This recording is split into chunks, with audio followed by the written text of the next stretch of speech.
So ito yun guys, hirap paputiin, pero dahil dito sa chemicals nito, puting puti yan guys. Kita nyo, itim na itim.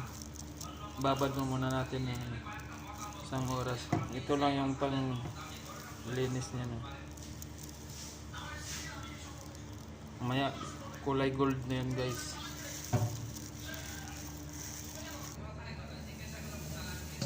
So ayan guys, ipisin na natin. Tanggal ang itim yan guys. Kita nyo guys, yung puti na guys. Maging gold na siya ulit. Parang siyang ano, nita polish. Yung mga kaserola na hindi masyadong maitim, ito lang yung chemicals na nilagyan namin. Parang siyang metal polish.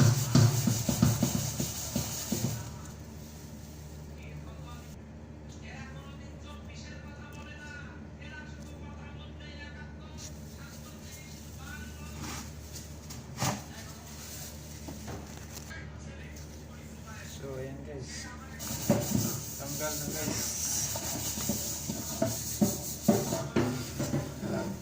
Pakita ko sa inyo.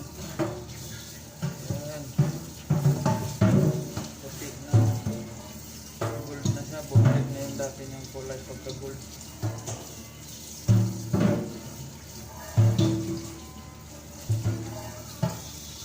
Ito rin yung kanina, itim na itim.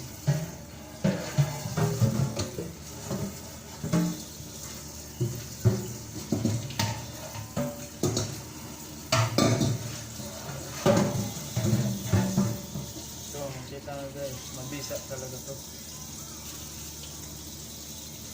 So ayan, yan lang guys. Gold na siya ulit guys. So ayan guys, gold na siya. Dito lang kanina, ang hirap pa itimin. Kaya nagpabili ako nun para babalik siya sa dati niyang kulay. Ito yung mabisang pang linis na mahirap may balik yung kulay.